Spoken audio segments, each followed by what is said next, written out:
Imagine this. You have a big dream. You want to create something the world has never seen before. You believe in it so much that you're ready to risk everything. Even if people laugh at you. Even if the world tells you you're crazy. Even if your own friends betray you. Most people give up. Most people run away. But not Walt Disney. He was fired for not being creative enough. He went bankrupt. He was betrayed, rejected, mocked, and left with nothing. But instead of stopping, he created Mickey Mouse. He built the Disney empire. And he turned dreams into a billion-dollar reality. This is not just a story of cartoons. This is a story about life, pain, imagination, and unbreakable belief. If you're struggling, if people don't believe in you, if your dreams feel too big, watch this story till the end. It will change the way you think. And here's the bonus. As you listen, you're not just getting inspired. You're also improving your English, naturally, emotionally, powerfully. Because this story is told in simple English with real-life examples, and every moment explained clearly. Perfect for all learners. Part 1. The Boy Who Lived Inside a Dream. Let's go back to the very beginning. Name: Walter Elias Disney. Born December 5th, 1901. Place: Chicago, Illinois, United States. Walt was the fourth child in a big family.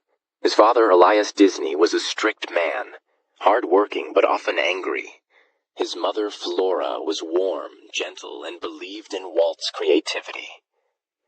When Walt was just 4 years old, the family moved to a small farm in Marceline, Missouri. This little town changed Walt's life forever. Why? Because it was filled with trees, animals, trains, and quiet streets. Walt used to watch the trains go by and dream of distant places. He loved the world of imagination. From a very young age, Walt began drawing on anything he could find. Paper, napkins, even walls. But they were not rich. In fact, they were very poor.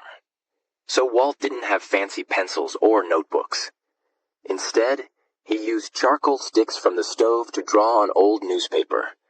That's how the world's most magical empire started. With a boy drawing on trash paper. One day, a neighbor saw Walt's drawing of a horse and offered him 5 cents to draw one for her too. That was Walt's first money as an artist. Walt hated school. Why? Because it didn't allow him to imagine. It was boring, repetitive, and strict. He would often daydream, sketching funny characters in his books. His teachers scolded him. His father said drawing was useless. But Walt didn't stop. Walt's family was very poor. His father struggled to keep jobs. Walt and his brother Roy had to work even when they were children. At age 10, Walt delivered newspapers every morning at 4 a.m., even during the freezing winters of Missouri. He didn't have warm clothes. His hands would bleed from the cold. Sometimes he fainted from exhaustion at school, but he kept drawing. That was the only thing that made him feel alive. When World War I began, Walt wanted to serve, but he was too young to join the army. So he forged his birth certificate to say he was older and joined the Red Cross Ambulance Corps. At age 16, he was driving ambulances in France, far from home. Even there, surrounded by wounded soldiers in war, Walt decorated his ambulance with cartoons. He drew funny characters on the side to make the soldiers smile. This shows you who he truly was. Even in war, he wanted to bring joy to others. After the war, Walt returned to America and said, "Now I will become an artist." He started working at a commercial art studio in Kansas City, drawing ads for newspapers. But that job didn't last long. Walt had bigger dreams. He wanted to make moving cartoons, something people had never seen. He started his first company with a friend called Laugh-O-Gram Studios. They created little fairy tale cartoons. People loved them, but Walt made a big mistake. He focused only on creativity, not on money. He gave away cartoons for free, trusted too many people, and didn't have a business plan. Soon, he was broke, alone, and sleeping in his office. He had just $40 left, no food, and no support. But instead of crying, he packed a small suitcase, borrowed $500, and took a train to Hollywood. He believed that his real story had just begun. Every great dream starts with the poor boy who refuses to stop dreaming. Walt didn't have money. He didn't have support, but he had a pencil, a dream, and the courage to keep going. Walt Disney stepped off the train in Hollywood with nothing but a small suitcase, a drawing pad, and a heart full of dreams. It was 1923. He was just 21 years old, had only $40 in his pocket, and knew no one. He had already failed once in Kansas City. He had lost his studio, his savings, his equipment, and his team. But what he didn't lose was his belief. Walt believed that the world needed something new, something more than black and white silent films. He wanted to create animated characters that people could fall in love with. Not just cartoons, but real emotions, real stories. Walt moved in with his Uncle Robert. He lived in a tiny room and paid $5 a week for rent. He had no office, no studio, no team. So he set up a camera in a garage and began creating a new cartoon character called Alice, a little girl who lived in a cartoon world. He sent the short film called Alice's Wonderland to a company in New York called Margaret Winkler Productions. To his surprise, they loved it and offered him a contract. But here's the thing. Walt needed help. He couldn't do this alone. Walt called his older brother Roy, who was recovering from tuberculosis in a veterans hospital. Roy believed in Walt. He always had. So even though he was sick and had no money, Roy said, "Let's do it together, Walt." That's how they formed the Disney Brothers Studio, the company that would later become the Walt Disney Company. They set up their tiny studio in a back office at 4651 Kingswell Avenue, Los Angeles. The rent was $10 a month. They worked day and night, sleeping very little, hand-drawing every single frame. Alice became a small success. Not big money, but enough to survive. Walt felt hopeful again. But destiny had another test waiting. In 1927, Walt wanted to create a new character. Something fun, happy, and full of energy. That's how Oswald the Lucky Rabbit was born. Oswald had big ears, long legs, and a funny smile. He quickly became very popular. Audiences loved him. But Walt had made one big mistake. He didn't own Oswald. The rights were held by the distributor, Universal Pictures. In 1928, Walt traveled to New York to negotiate a higher budget for Oswald. He was excited. He thought he was about to grow his business. But when he entered the office, he was stabbed with words he never expected. The executive said, "Walt, we've hired most of your animators behind your back. You no longer own Oswald. We do. If you want to keep working, you'll work for us, as our employee." Walt was shocked. His own team, people he had trained and trusted, had been bribed and taken away by the company. He had lost everything again. No characters, no studio, no team, no money. He walked out of that building silent, with tears in his eyes. Most people would have given up right there. But Walt didn't. Walt boarded the train back to California. His heart was broken. His company was falling apart. His dreams were stolen. Again. But he didn't let that train ride become the end of his story. Instead, he let it be the beginning of something unforgettable. He sat down with a notebook and started drawing. He thought, "They stole my rabbit. I'll make a mouse. A happy mouse. A smart mouse. A mouse who never gives up, just like me." And there, on that train ride, Walt Disney created Mickey Mouse. Walt knew this time he had to protect his creation. He and Roy quickly filed copyrights for Mickey Mouse under Walt's name. No one could steal him now. But there was a problem. No one wanted to buy the cartoon. Mickey was too new, too different, and Walt had no money to promote him. He kept going anyway. They released a short cartoon called Plain Crazy, but no one noticed.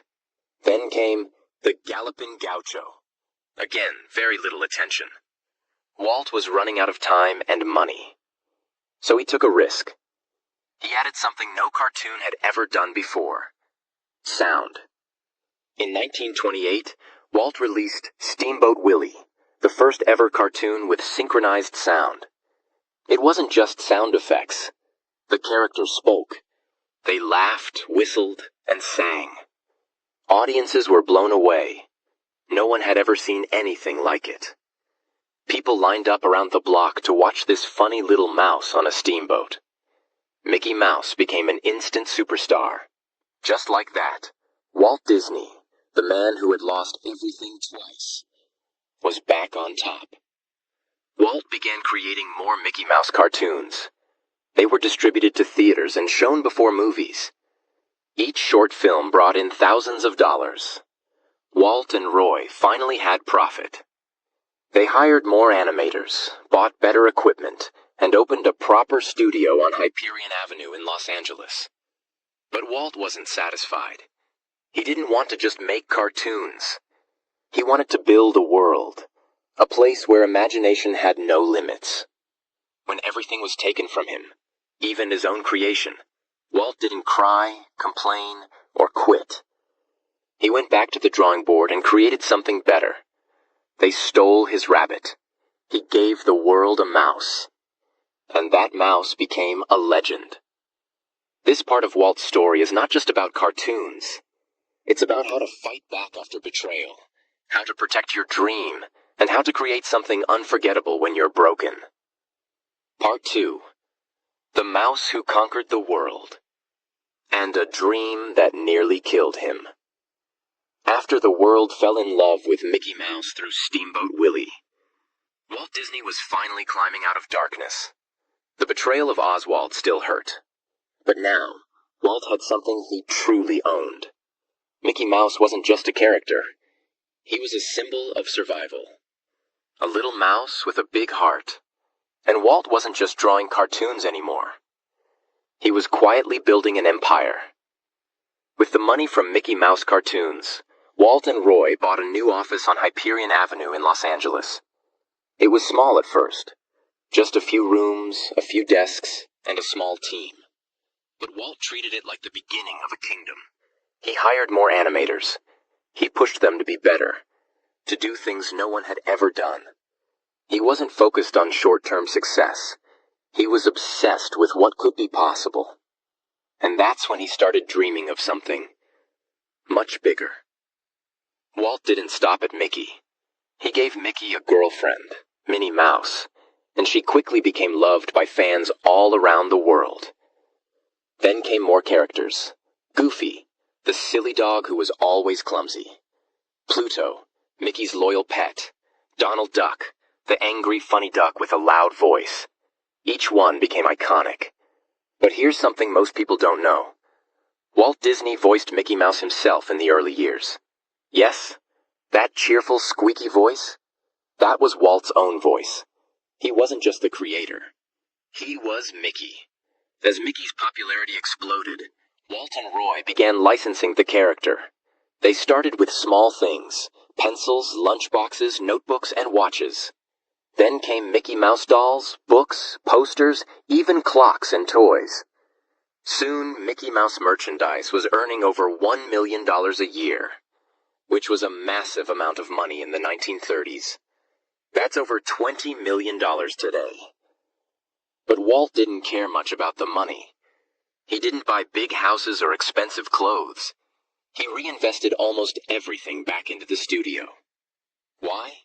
Because Walt had a new dream. A dream that everyone thought was impossible. In the early 1930s, Walt began talking about making the first full-length animated feature film. No one had ever done it before. Movies at that time were live action, real people, real sets. Cartoons were just short, funny clips, usually 5 to 7 minutes long. When Walt told people he wanted to make a 90-minute animated movie, people in Hollywood laughed. They called it Disney's Folly. Even Roy and his wife Lillian Disney were worried. Why?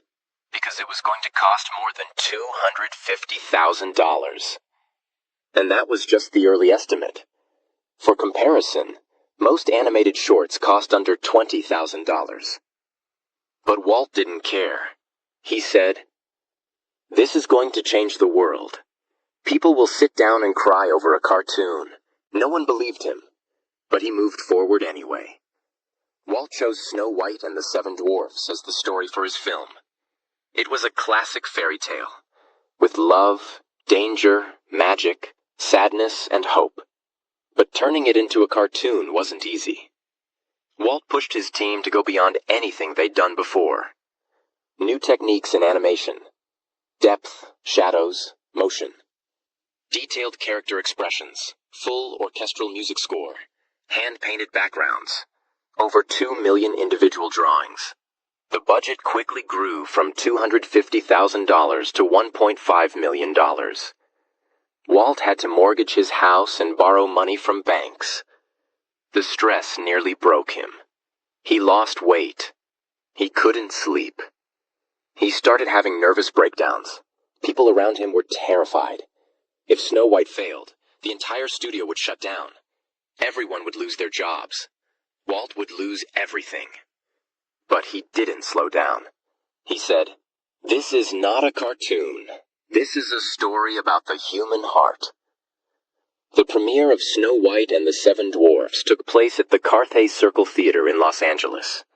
The audience was full of celebrities, critics, filmmakers, all curious, some still mocking the idea.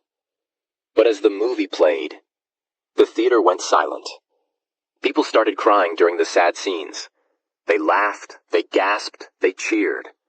At the end, they gave Walt Disney a standing ovation. Many had tears in their eyes. A cartoon had made grown men cry.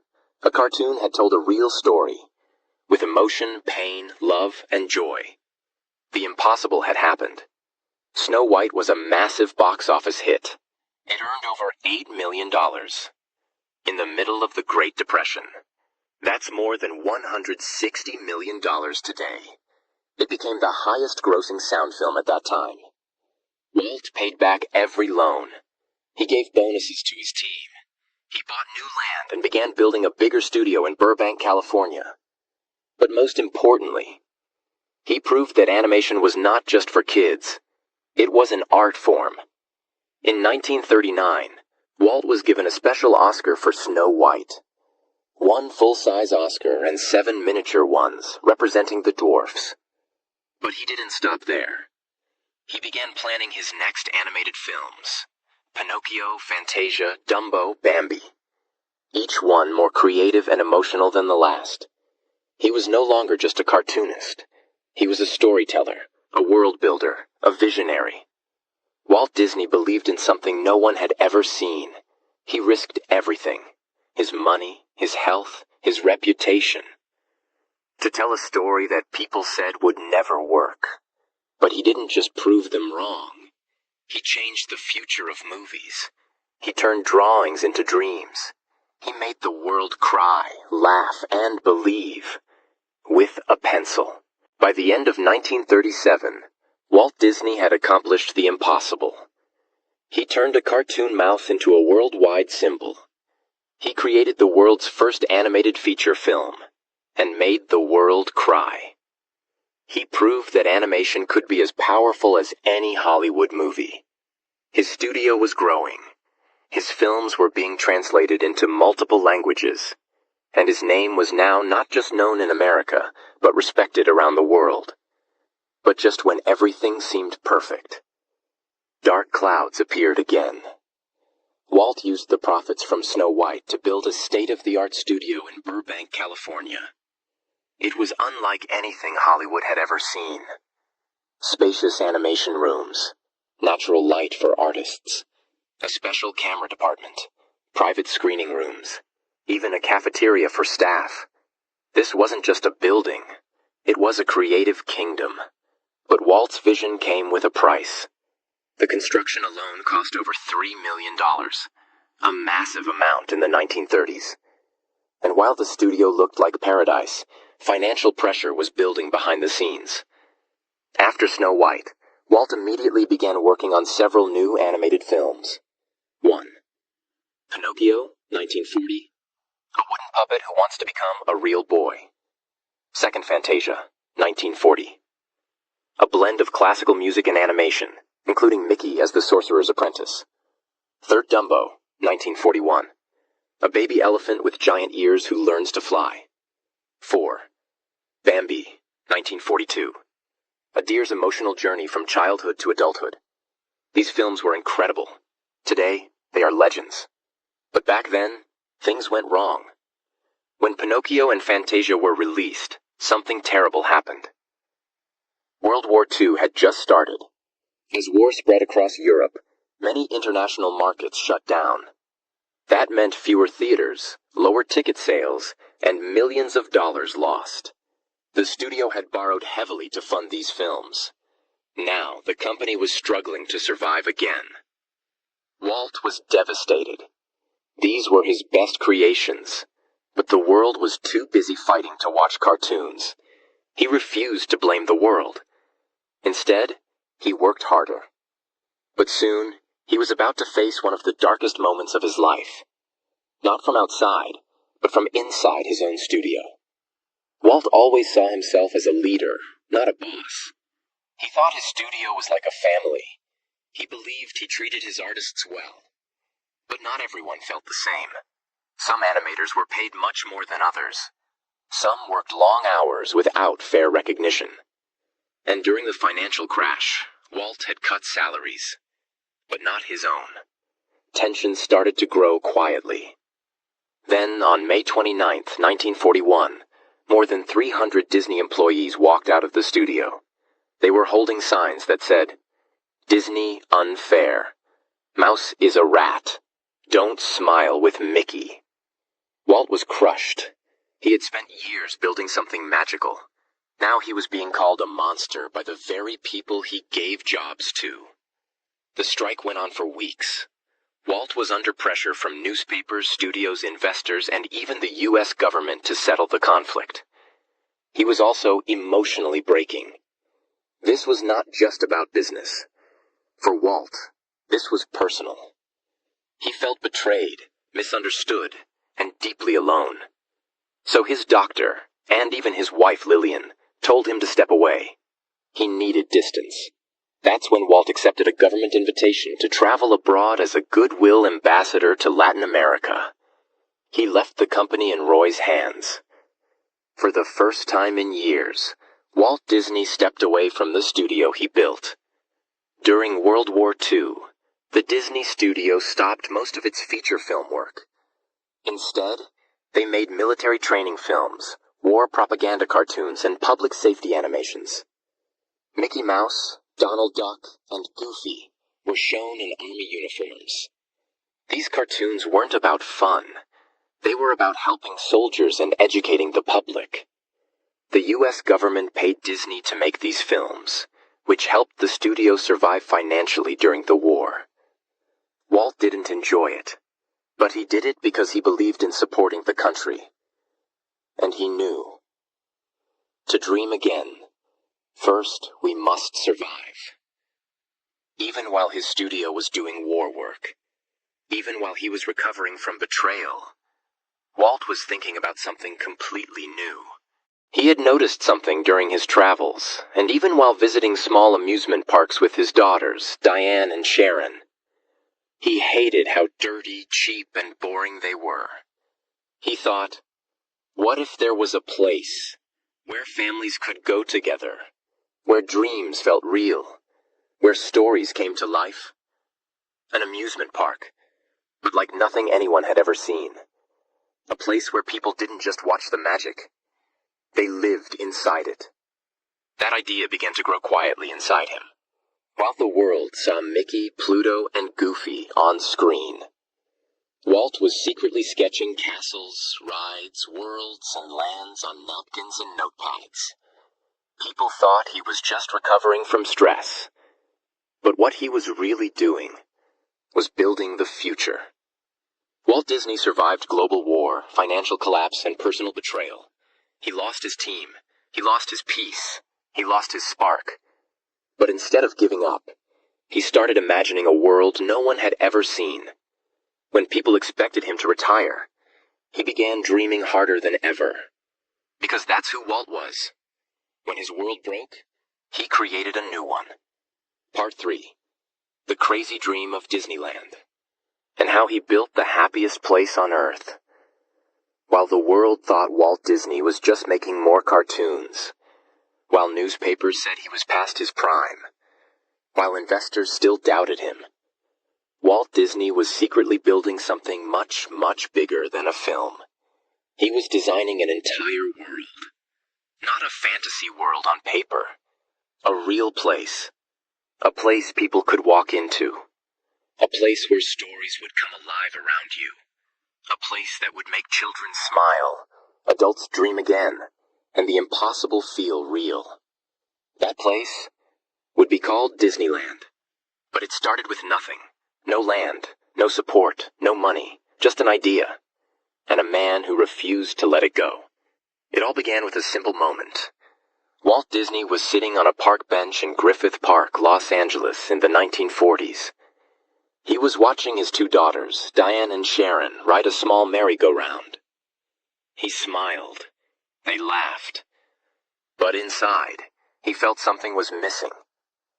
I sat there, Walt later said, eating peanuts, watching my kids have fun. And I thought, there should be a place where parents and children can enjoy together. Most amusement parks at the time were dirty, unsafe, and meant only for kids. Walt didn't like the noise, the mess, or the cheap rides. That's when a wild, beautiful thought entered his mind. What if I build my own park? A clean place, a beautiful place, a place where imagination walks beside you. That moment was the birth of Disneyland. Back at his studio, Walt began drawing. Castles, main streets, mountains, lands, boats, trains. A giant sleeping beauty castle in the center. He called it Mickey Mouse Park at first. He worked late at night after finishing animation meetings. He didn't tell many people, not even his closest team, because he knew what they'd say. Walt, this is too big. This is too crazy. This will never work. But Walt didn't care. He once said, if you can dream it, you can do it. Now, he was going to prove it again. Walt needed money, a lot of it. Building an amusement park wasn't like making a movie. This wasn't paper and pencils. This was land, cement, steel, rides, water systems, electricity, parking, and thousands of employees. The cost would be over $17 million. In the 1950s. That's equal to more than $190 million today. Walt tried to get bank loans. They said no. He asked investors. They laughed. Even Roy Disney, his own brother, told him this was financial suicide. But Walt didn't stop. He said, I'm not asking for permission. I'm building the future. So he made a dangerous decision. Walt Disney made a brilliant deal with ABC, a television network that needed new content. He said, I'll make you a weekly TV show. You help fund my theme park. ABC agreed. They invested $500,000 in Disneyland and gave Walt a 1-hour weekly slot on national TV. Walt used that show, called Disneyland, to promote the park before it was even built. Each week he shared cartoons, behind the scenes of animation, new characters, and previews of the park. Millions of Americans watched in excitement. No one had ever marketed a theme park on TV before it even existed. Walt was now raising money and building a fan base at the same time. He sold life insurance, mortgaged his home, borrowed money from friends, and risked everything he had built over 30 years. All for a dream. Walt chose a 160-acre piece of land in Anaheim, California.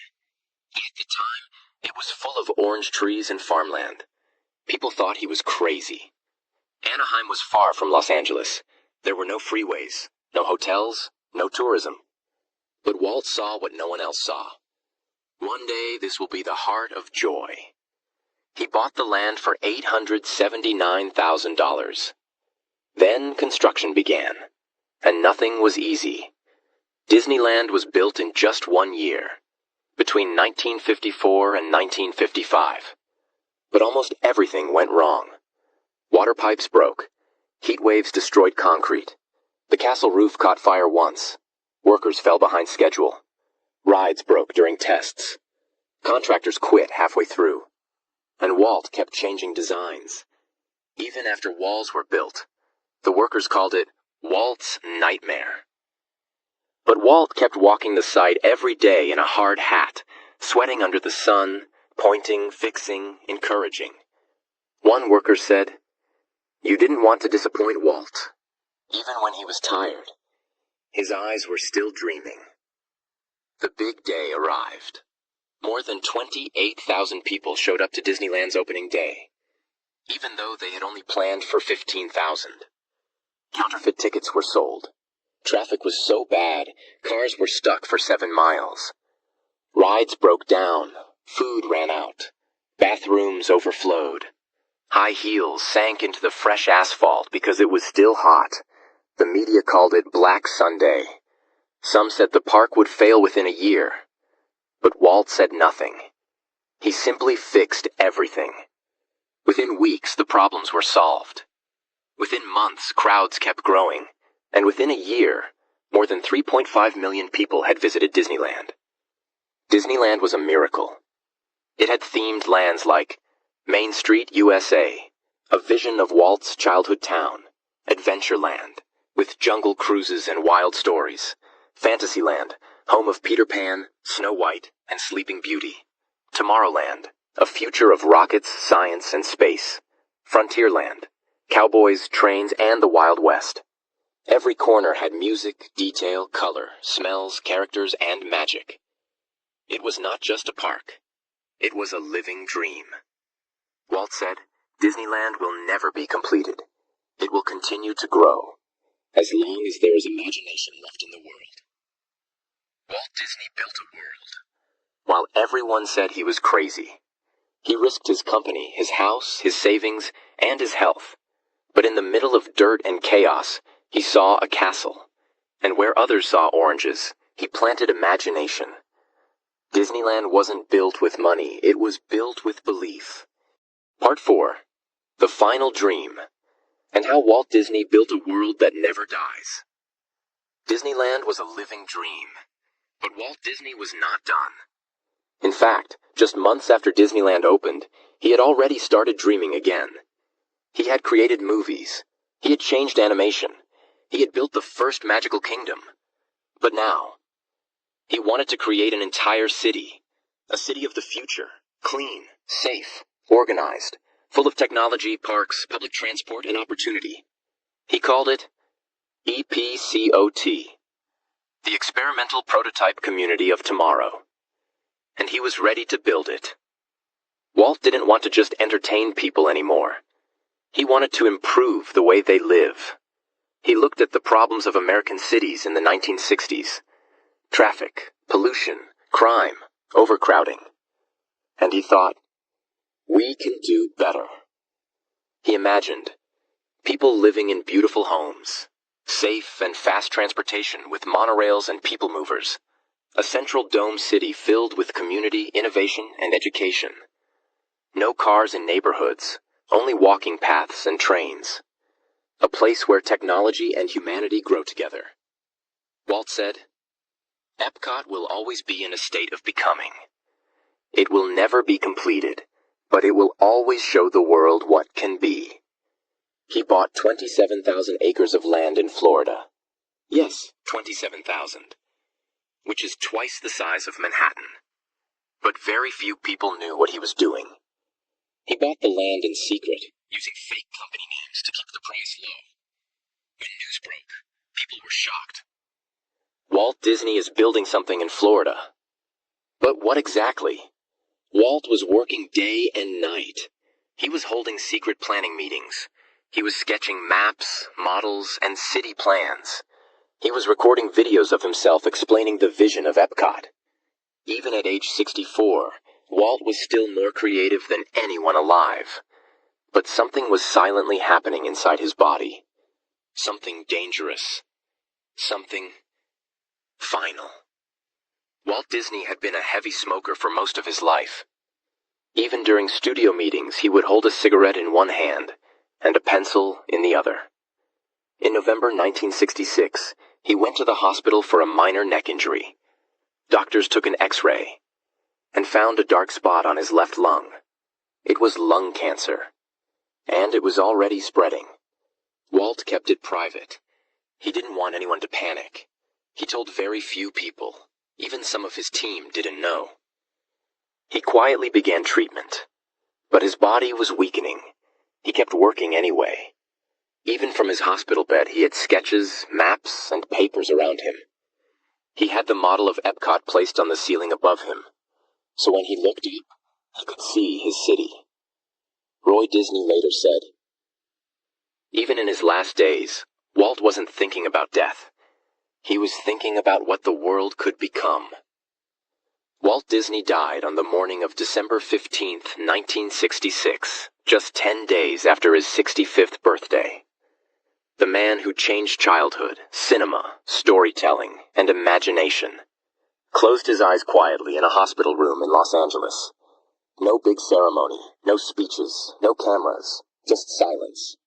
The newspapers announced his death with shock. Some headlines read, "Walt Disney, father of Mickey Mouse, dies.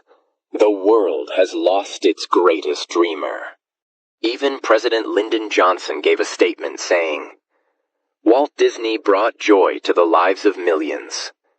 All over the world, people cried. From children in Tokyo to families in New York, from animators in Italy to tourists in Brazil. Millions of people felt like they had lost someone personal. But Walt Disney didn't truly die, because his dream was now alive inside all of us. After Walt's death, Roy Disney, his older brother, came out of retirement. He had one final mission: finish what Walt started. Roy led the building of Walt's project in Florida. Not just a theme park, but a world. On October 1st, 1971, the gates of Walt Disney World opened. It was 5 times bigger than Disneyland, a full resort, a castle twice the size, lakes, hotels, trains, golf courses, transportation systems. Roy made one powerful decision. He renamed it Walt Disney World, not just Disney World, because he wanted the world to remember who dreamed it first. Then, just 2 months later, Roy Disney passed away too. The 2 brothers who built an empire from pencils and paper were now gone. But they left something behind. Something unstoppable. Today, the Walt Disney Company is worth over $180 billion. Owns Pixar, Marvel, Star Wars, National Geographic, Hulu, and more. Operates 12 theme parks across 6 countries. Has created over 750 films and shows. Employs more than 200,000 people worldwide. But more than the money, the numbers, or the business, Walt Disney left behind something far greater. He left behind a feeling, a belief that imagination matters, dreams are possible, a pencil can become a castle, a mouse can change the world. Walt Disney was not rich, he was not perfect, he was not lucky. He was just a man who refused to stop dreaming. He was fired, rejected, stolen from, broke, depressed, betrayed, sick. But still, he believed. When the world laughed, he imagined. When the money ended, he borrowed. When his body failed, he kept drawing. And when death came, he left behind an empire of dreams. If you're listening to this right now, here's what you must remember. You don't need to be born lucky. You don't need to have everything figured out. You just need one thing. A dream that is bigger than your fear. And if Walt Disney could build all this, with broken pencils, empty pockets, and a heart full of belief, then what's stopping you? If you listen to this story from part 1 to part 4, Congratulations. You just learned hundreds of powerful English sentences naturally. That's how you improve. By listening to real stories, told with emotion, and learning with your heart, not just your brain. If this story moved you, if you felt something inside, if it gave you courage, hope, or imagination, then please like, share, and subscribe. Not for me, not for the channel, but because someone out there needs this story today, just like you did. Let them hear it. Let the dream continue. Because in the words of Walt Disney himself, it's kind of fun to do the impossible.